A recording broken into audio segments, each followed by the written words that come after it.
Hello guys and welcome back to Peardrop Plays UnderRail, Pixel Paragon's presentation. Today I'll be going through a little bit more of a comprehensive look at the different icons you've got up here in the corner, and then once we're done with that we'll carry on with our story and we'll get to the meat and to veg. We're currently in our room. Let's have an explore, shall we? Before we do any of that, our new room, Southgate Station. Let's turn the lights on. It's very dark. Right.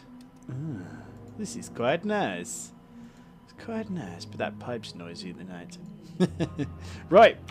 Now, if you hit tab, as I may or may not have mentioned in the first video, you can highlight everything that you can interact with. So, let's have a search around. See what's in our desk. Ooh, we've got some credits and a compass and the key card to our quarters. So let's take all of those. I'm just going to go into my inventory and I'm going to equip the compass. Now this is really handy. Basically, now I've got it equipped, I'll hit 9 and what happens is a little cross appears above your head and then the red arrow is pointing north. So basically, if someone ever tells you that you need to go east, then you know you need to go right. Down this way. West, obviously the other way, and south, down this way. Let's see what else we've got, shall we? Nothing in there. Oh, a couple of things in this locker. Now, fantastic. We've got our armour. So, this armour here. I don't like to equip it straight away, mainly because, as you can see in a moment, it decreases your persuasion by 3, which I don't want to do right now. But it also increases your stealth by 5, which I will want in a combat situation, so we're not going to quit this just yet, just in case we need to speak to anyone. And then we've got a patching kit, which is basically used to patch up your armour, and you've also got a mechanical repair kit, which is used for repairing your weapons, which is really handy. Very nice. Thank you, Mr. Locker. I've also got some shelves here. I don't think there's anything on these. No. So that is everything. The hanged rat. What could it mean?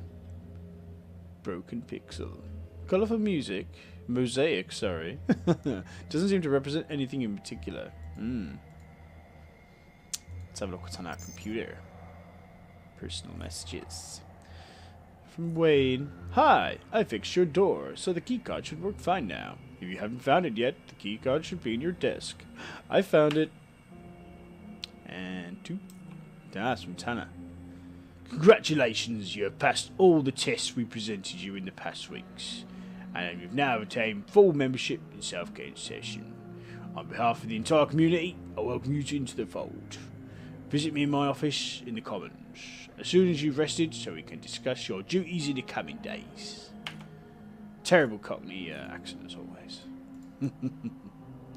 I think that's it. Guys. So, before we leave, just a quick rundown of what's going on here. You got your character sheet. That's basically what you did at character creation. That'll just tell you what you've got in certain skills, which is really handy. Excuse me. Here you got your combat stats. Now this is a little bit more of a comprehensive look at your base abilities and also how much health you've got. I think you can highlight that as well, and have a look at how much health you've got. Your shield, if you've got one, you can get shields in this, which are really cool. And the healing effectiveness is basically if you heal yourself, that's how much you're going to heal yourself for. You can buff that or it can be knocked down. So if you were to use a stim and it was 80%, say, you would only get 80% of that stim's effects. We've also got our defense stats. So all your dodge and evasion, that kind of thing. Your crit chance. And your armor penalty, we haven't got any armor on at the moment, so that's not going to hinder us. And obviously, if we did have armor on, there might be a higher chance that we get crit because we were slower or whatever. Shielding, I won't go into this now because we're not using it. These are all my resistances. At the minute, I have just normal resistances to everything because I'm not wearing any armor. And this is my subterfuge, so you've got my stealth rating, my detection rating, which is how quickly I discover others, and trap detect as well. So they're pretty good at the moment. And now we've finally got our offense. So these are basically what I do with the weapons I've got at my disposal at the minute, which is my fists, which is not very good. 3 to 6 damage. I've got 10 action points. Impact speed is very low, so that's not great. Critical chance is 5% with your fists. You would do 100% extra damage. Special attack bonus, that's if you've got any special bolts or ammo, anything like that. Initiative is 15, that's how quickly I go in combat. And obviously, because I've got my fists, my max range is currently melee. And then, these are pretty much exactly the same. These are just my psychic abilities as well. So my skill in that is a certain ability. My critical chance with that ability. The bonus, if I do crit, and the side cost. Again, if I was to up that or lower that, well, I wouldn't want to up it, but if I was to lower it, obviously that would be better. This is your inventory. As you probably saw in the last video, I quickly showed you how to drag and drop onto these different areas. You've basically got your head item, a shield goes here, your armour, your belt, 2 weapons, and your boots. And then down here you've got your utilities, which are stuff like the EMP grenades that we had in the last video. Your crafting. I won't go into this too much now because we haven't got anything, but basically I'll show you how this works once I've acquired a few recipes. Notes, this is where all of your quests will appear. Oddities, like I said in the previous video, there was the option to choose just oddities to level up. You can get oddities on the normal playthrough, they just give you a bit of extra experience. They basically appear here, and once you've found a certain oddity so many times you can't gain experience from it anymore. So some of them will have you can research 8 times, some of them will research 1 time, you know, that kind of thing. The help menu basically just gives you a rundown of what I have already gone through with you. So if you do want to remind yourself and don't want to listen to my voice all the time, then you can hit the question mark up at the top, and then the last one is just the menu. So yeah, normal stuff. Right, I think we've looked at everything. Yeah, desk, footlocker. Oh, no, I missed one. Aha, right. Health stuff. Okay, right, I'm going to equip those now. We've got 2 different things. We've got health hypos, which restore your health immediately. And we've also got bandages. Now, the difference is with bandages, you can only use them if you're over 40% health. And obviously you can't use them in combat, but hypos you can. Right. So we now need to go and see Tanner on level 3. So let's go to level 3. It's very dark in here. Don't know how that camera sees anything. Probably got night vision.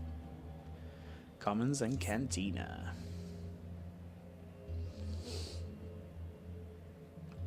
Here we go. Let's do a quick save now, just in case. Lovely jubbly. Now this is Tanner's office down here. Let's close the door. The man behind the desk is Hadrian Tanner, the counsellor who admitted you into Southgate Station. Even during your first encounter with him, he struck you as an unusual-looking individual. Setting aside his impressive stature, one finds it difficult not to notice how his thick, bushy hair and beard envelop most of his head.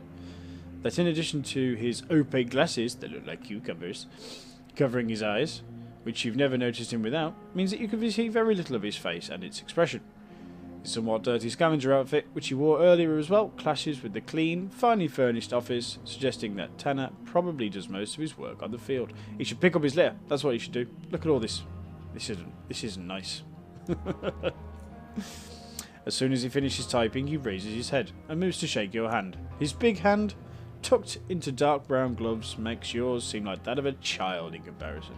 And you especially feel his large fingers, to be twice as thick as yours. Hey, his deep voice feels distant and calming when he addresses you. Well, that's always nice. But he's got a Cockney accent, so it doesn't sound calming to me. Sorry, Cockneys. Congratulations once again, Pixel, and welcome to our small community. You scored very well on our tests. No small feat, that. I'm sure you'll turn out to be a valuable and respected citizen. But more importantly, I hope you'll find peace and kinship here, which is so hard to come by in the chaos surrounding us. Right, what should we say to him? What should we say? I'll try my best not to disappoint. I've yet to know the other Southgaters, but I know. I've yet to know the other Southgaters, yeah, that one. He nods. I believe so too. People from many different backgrounds reside in this station. Whatever your interests may be, I'm sure you'll find someone who shares them here. I hope the earthquake didn't disturb you too much, and you were able to rest a bit from all the testing. You have much work to do today. Events have transpired that require your attention. Are you ready for some field work? Ooh, heck yeah! Right on. First, you can have your weapon back. Lucas at the armory should have it. And while you're there, you might want to drop by the shooting range, since you'll be doing some field work today. It might be not be a bad idea to warm up in case things get ugly. Speak to Gorski if he's there. He'll help you set up for some practice sessions. However, that is entirely up to you. Understood. Yes, what is this field work you mentioned? Down in the tunnels, below our station. Just to the north of the Crossroad Caves lies a series of abandoned outposts. These outposts were built by another station a long while ago for the purpose of scouting and defence. In time, they fell to decay. I want you to retake them, so they might once again serve the same purpose. However, in order to do so, you will need to activate the main power generator that's located inside one of them. Harold from the engineering sector thinks he knows how to get into the generator and get it operational. Yeah, I made my own words up there. So he should be your first stop after we're done here. As far as I'm aware, there are a total of 5 outposts, plus the one with the generator. I don't know if it's possible to activate all of them, but try to activate at least 3 of them. You may also want to talk to Jonas at the Crossroad Watch Post. It's down in the tunnels, just outside the station. You'll be passing through there anyway. He's one of our most experienced scavengers, and he's probably seen more of the South UnderRail than any of us here. He'll surely have some useful advice for you. How well is this task credited? Why are we taking these outposts? I don't ask for money straight away. It is an important strategic position should certain factions attempt to encroach further into our zone of control. Besides, cleaning them out will also push some of the unwanted wildlife further away from SGS. It's also beneficial in that regard. Wildlife? What kind of wildlife? I understand that a few packs of rat-hounds moved into the area, but you best talk to Jonas regarding that. He'll have more details. He knows that area inside out. Alright, I'll be off then. Oh, and one more thing before you go. Pascal, our station's chief physician, wanted to see you. You should probably pop down to his office in the medical sector when you have the time. Got it. See you later. Woohoo. Thanks, Tanner. Well, we'll do a quick save. You'll notice I do that a lot. Let's go and visit some people. So, we've got some notes. So we need to go and talk to Harold on the engineering level. And we also need to go and talk to Pascal on the medical level. And we also need to go and speak to, I think it was Jonas, to go and get our weapon back as well. Which would be nice. Now, you can have a proper explore in your own time, if you want to. There are a few people that you can talk to, like Arlene, for example. You met Arlene during your testing period. She's in charge of food preparation and rationing. Ha! We used to make fun of Tanner's stupidly high standards when admitting new people. Not the end of the world if we get someone imperfect, we said. And here you are, bringing us earthquakes on day 1. Yeah, that's so funny. Persuade. Come on, tell me. Get some real food? No. Gotta run. So, there's a chap up here, Jack Quicksilver. He will sell you things. And you can buy some stuff right away because you've got 200 SGS credits. They're worth 10 each. The 1 credit is worth 10 in essence. So you get 2,000, which is very nice. I'm going to save my money for now because I know what I want to be doing in a little while with it. So for now, I'm just going to go and do what I need to do. So, first place. Let's go to the armory. Let's go and get our weapon back. Ooh. I don't like all these turrets and bots. Good job they're on my side. Hello, sir. Lucas! A short man rises from behind his desk with a grenade case in his hands. The heavy case meets the top of the desk with a thud, raising your eyebrows, which in turn makes the man's face turn into a smile. He removes his gloves and shakes your hand with a strong, perhaps too strong grip before addressing you. Don't worry, Pixel. I ain't gonna blow us up. Nope. Anyway, Vincent told me you'll be staying with us for a while. Yes, for a while at least. I don't like all these scary grenades. Well, friend, make yourself at home. Ooh, can I have my weapon back, please? Of course. It was a 5mm pistol and some ammo, if I recall correctly, right? This one. Actually, no. I had a crossbow. Then, this is dudes. Oh, my bad. Anyway, here's your crossbow. I want to trade. There. Now that you got that, maybe I interest you in a couple more things. Oh, let's have a look. So, trading. I might as well give you a quick rundown of how trading works while we're here. So at the minute we've got 40 bolts and we've also got our crossbow back, which is really nice. Where is it? There it is. So let's equip that now. Excellent. So we currently have a Zephyr crossbow. As you can see here, the damage it does is 12 to 14 mechanical, which is very nice. Mechanical damage is what most solid projectile weapons usually do damage-wise. Impact speed, base action points, blah, blah, blah. Oh, so we've got 25 action points for that, which is nice. The optimal range on it. Close quarters and move and shoot precision. So if you move and shoot with this or try and shoot in close combat, basically you'll get a minus 10% chance to hit. And the critical chance and the critical damage bonus is very nice as well. Slightly higher than with your fists. I think the fist was 5, and then the extra 25% on the critical damage bonus, which is really nice as well.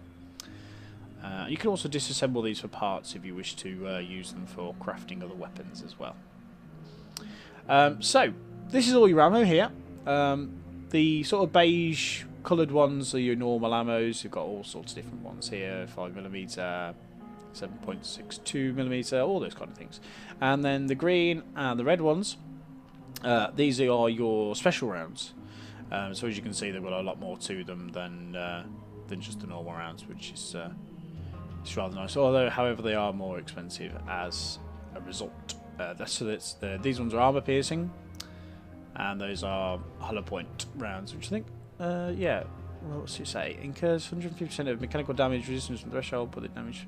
Ah, okay, cool, fair enough. Yeah. Okay, yeah, cool. Nice. Okay, so they're better against organic rather than robotic. Whereas I think they would probably be better against... I think they're just good against anything. Right, yeah, cool. So you've got all kinds of things here. This is your ammo. Bolts. Armour. Different kinds of armour. I'm not going to buy anything just yet because they're all quite expensive. And we do have our, if somewhat smelly, armour for now. These are your recipes here. Again, I'm not going to buy anything just yet. Mainly because... a lot of them are for things that I probably won't use right now, and I do want to get a little bit more money before we start buying too much.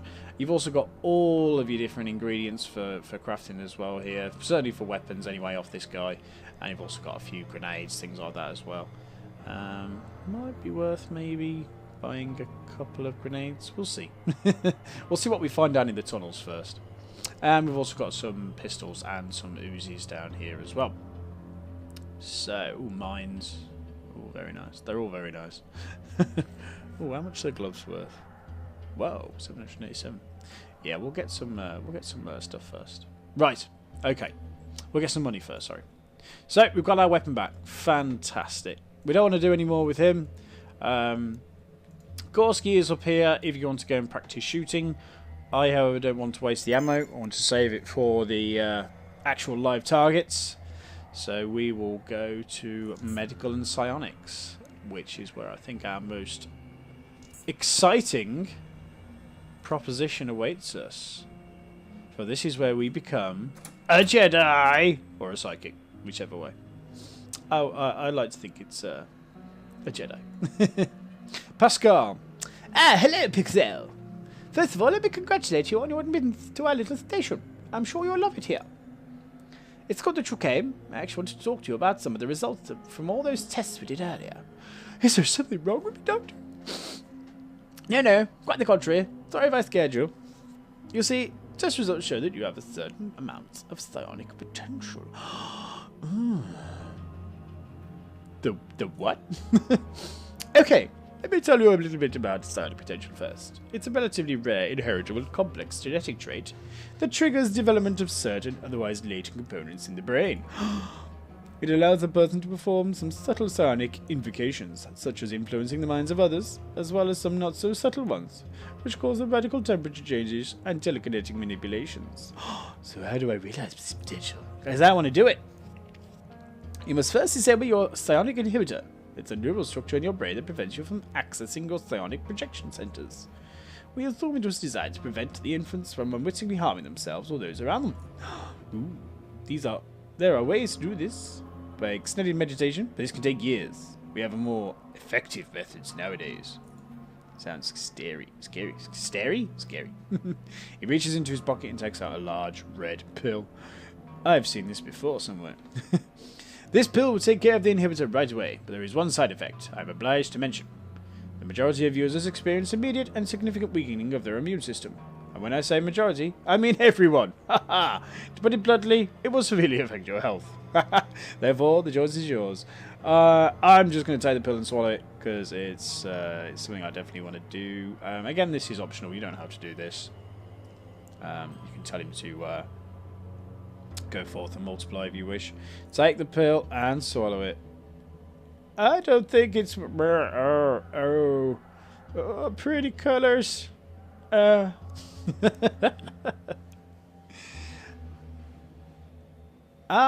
You're awake. How are you feeling? My head hurts. Disabling the inhibitor seems to have caused a sonic surge, but you're all right now. While you were out, I took the liberty of performing some more DNA testing to determine the actual levels of your psionic potential. Your psionic potential is great. I suggest that you start training immediately. How do I start? You'll have to talk to those already adept at it and see if they will teach you. We have two very good specialists at our station. Quinton is well versed in metathermics, which is the area of psionic development that deals with instigating rapid temperature changes and chemical reactions. He used to be one of Biocorp's researchers working on new applications of psionics. You'll find him on the agrimony level. Ooh. Bison is a martial arts expert. He can teach you psychokinetics and how to effectively use it in unarmed combat, if that's something you're interested in. He's usually in the gymnasium across the hall, but I think he's helping clearing up the tunnels right now, so you'll find him at the station platform. Thought control discipline is considered by many to be nefarious, and it's also the hardest to get really good at. I'm not sure who can teach you here. I heard rumors that Ezra, the chief of engineering, is actually a powerful mind controller, but I don't know if that's true. Most people here, including me, know nothing about Ezra, so it might be just that some kind of blah blah blah. Might just be that some of them are making this stuff up. Anyway, I have to get back to work and give people more red pills. If you have any more questions, you can come see me anytime. Bye, Doc. Yeah, so I'm now psychic.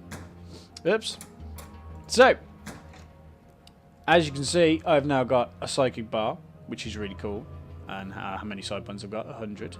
But I've also lost some health as well. I used to have 90, now I've got 67. So it's more or less cut my my health by a third, which isn't great, but we'll be fine because we've got super psychic powers now. Yeah. Super duper psychic powers. Where do we want to go?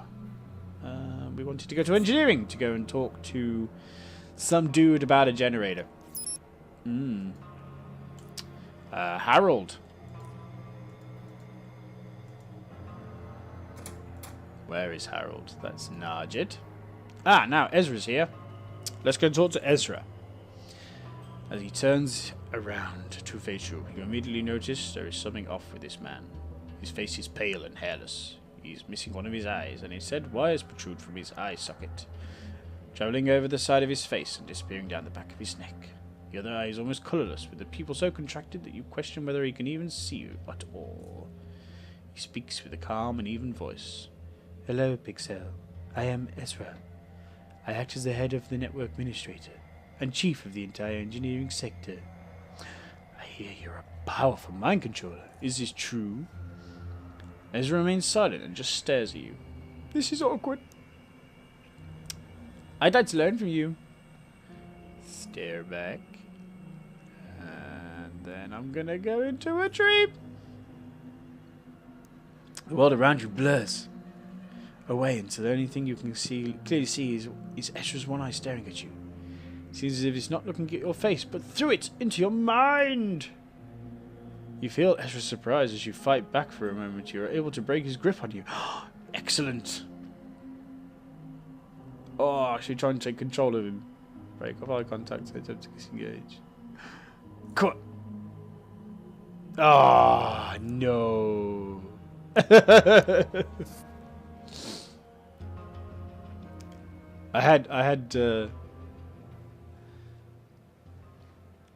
I almost had. You find yourself on a small isle in the middle of the lake with no recollection of how you got here. It's this strange place. Oh my god, combat! So this is going to do some psychic combat for us. So now we've got some psi abilities.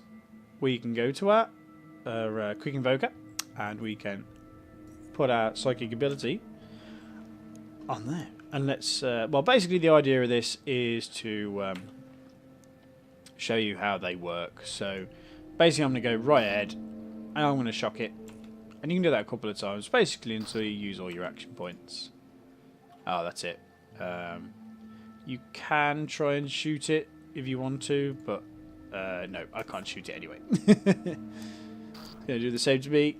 Ow, ow. Let's do it again. Come on. Yeah! Excellent.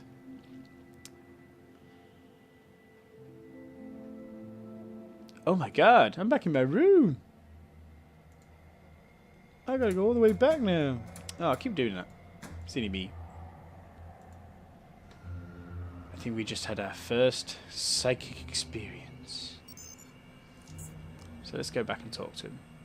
Let's see if he can teach us anything. Because that didn't... Well, it taught us that, I suppose.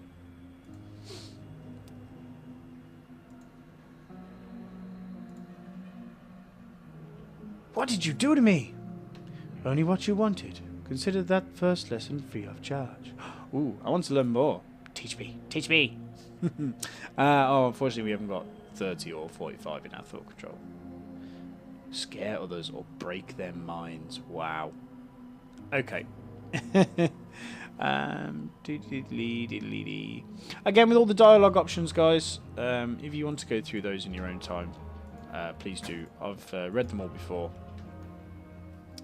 And I'd rather get to the good stuff rather than going through a lot of dialogue, because there is a lot, to be fair.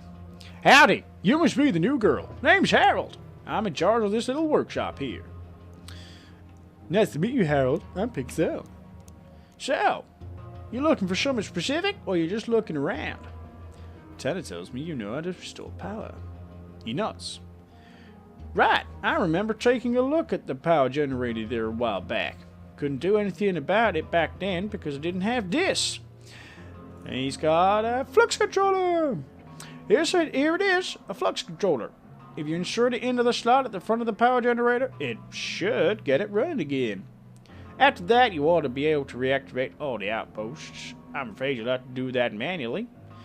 Though, you see, each of them has a switch that cuts off the power in case of a hazard. I'll give it a try. Thank you, Harold. Getting a little bit of experience for that as well, which is always nice. How far are we away from an experience? Oh, it's down at the bottom, isn't it? This is your experience bar here, by the way. I should have probably mentioned that earlier. But as you can see, we are currently a little bit away from level 2. I think we just need to go to Agrimony, I think, now. Oh, we don't have to. There's someone down here who is a psychic user, which we want to do, because we are a psychic user. And it's this chap here, Quinton, I believe. You come up to a rangy man with long hair, who is cutting open the head of a large, monstrous creature, formerly an untamable beast. It is now but a stiff volunteer to post-mortem dissection, to science. And soon enough, the man makes the final incision, after which he pushes his hand through to extract a single long, sharp spine.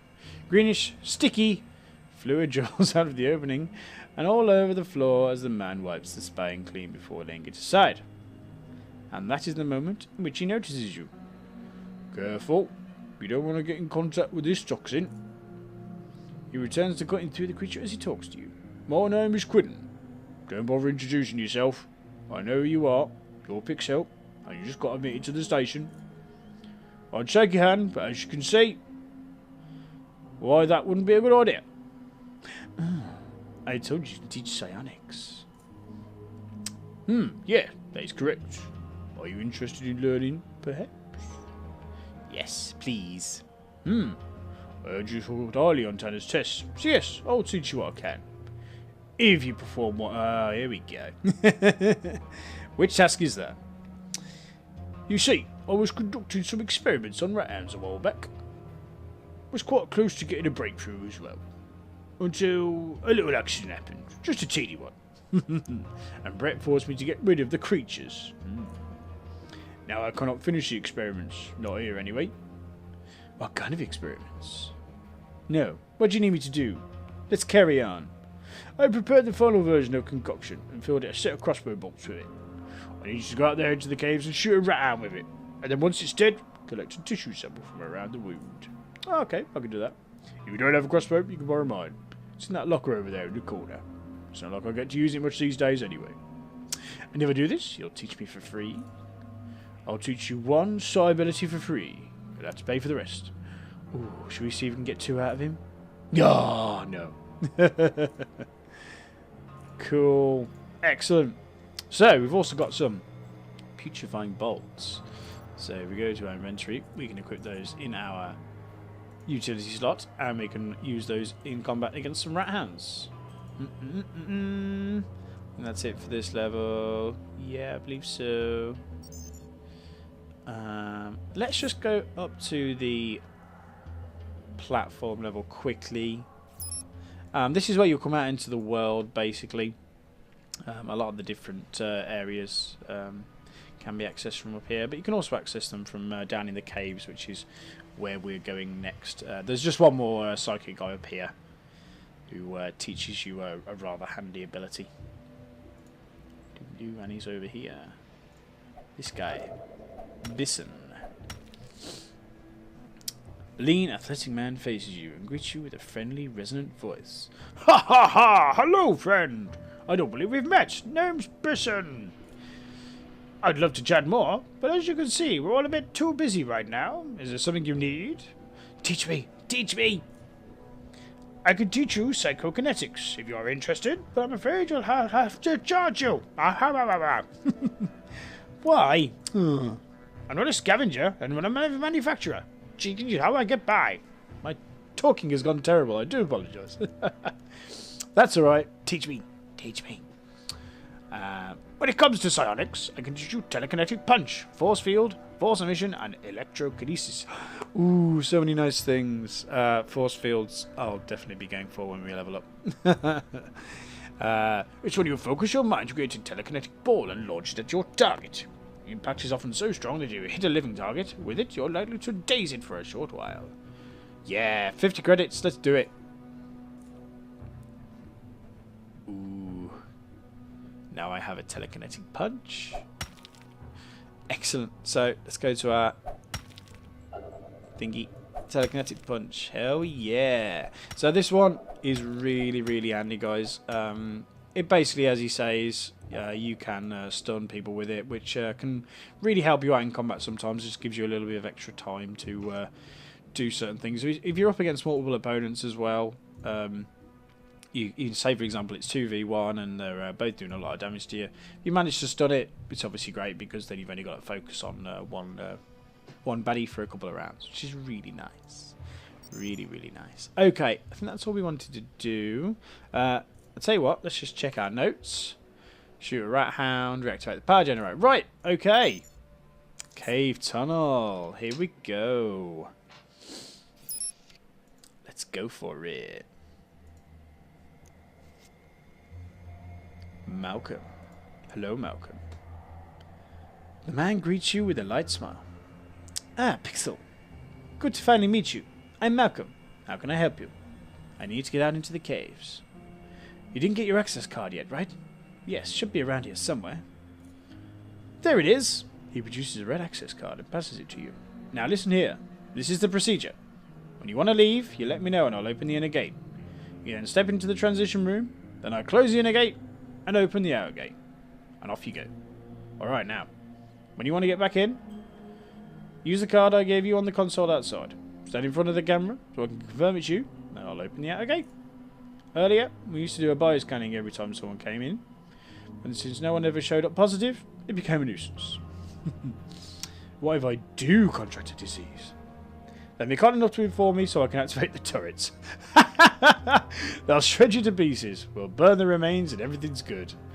Fantastic. Just kidding. Or am I? Open the gate, please. Open the gate! Oh, dear. Such wonderful people in this station. Right then, guys. Well, I think it's a good time to leave it there. Mainly for time constraints. But next time, we will definitely be doing some really awesome stuff. Combat, killing monsters, all sorts of really cool shit. And also getting to use our psychic abilities as well, which is really, really cool. Thank you again for watching, and I will see you next time. Bye-bye. Bye-bye. Bye-bye. Bye-bye. Bye-bye. Bye-bye. Bye-bye. Bye-bye. Bye-bye.